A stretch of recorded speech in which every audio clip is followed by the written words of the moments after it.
નમસ્કાર HX24 news ગુજરાતીમાં આપનું હાર્દિક સ્વાગત છે। દરરોજના બ્રેકિંગ સમાચાર જોવા માટે અમારી ચેનલ લાઇક, કમેન્ટ, શેર અને સબસ્ક્રાઇબ કરો। ચાલો જોઈએ આજના તાજા બ્રેકિંગ સમાચાર।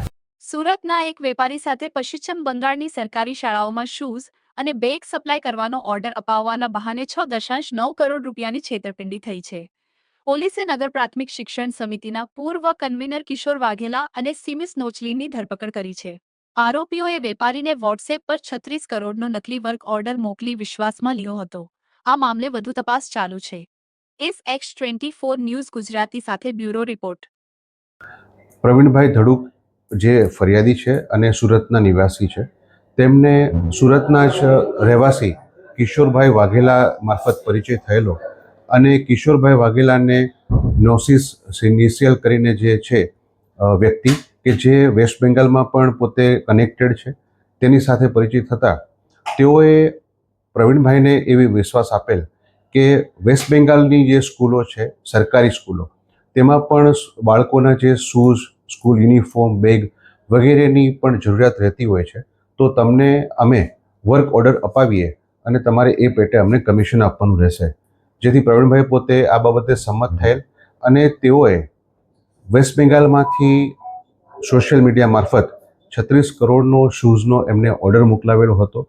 આ ઓર્ડર બાબતે તેઓએ આરોપીઓએ ફરિયાદી પાસેથી એડવાન્સમાં કમિશન પણ લઈ લીધેલું હતું અને ઓર્ડર બાબતે જ્યારે ફરિયાદી પોતે વેસ્ટ બેંગાલમાં જઈ અને પોતે તપાસ કરી ત્યારે તેમને ત્યાં જાણવા મળેલ કે આ પ્રકારનો કોઈ પણ ઓર્ડર વેસ્ટ બેંગાલ સરકાર તરફથી આપવામાં આવ્યો નથી, પરંતુ તેમને આરોપીઓએ ખોટી રીતે ડોક્યુમેન્ટ બનાવી અને તેમને મોકલી આપેલ છે।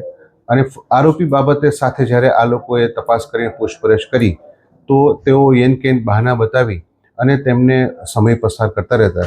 ત્યારબાદ ફરિયાદીશ્રીએ અમારી પાસે આવી અને આ બાબતે ફરિયાદ નોંધાવેલ।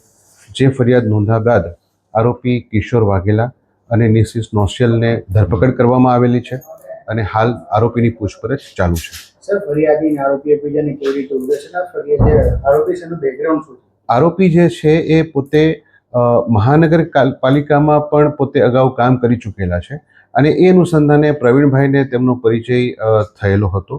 જે પરિચય બાદ તેમના જે અન્ય મિત્ર છે એના મારફત વેસ્ટ બેંગાલમાં આ વર્ક ઓર્ડર માટેની વાતચીત થયેલી હતી। સર, મહાનગરપાલિકામાં શું હોદ્દા? હાલ હોદ્દો એમનો એક્ઝેક્ટ જાણી શકાયેલ નથી, એ બાબતે તપાસ ચાલુ છે અને તેઓ શું ફરજ બજાવતા હતા એ જાણ્યા બાદ આપને જણાવી શકશું।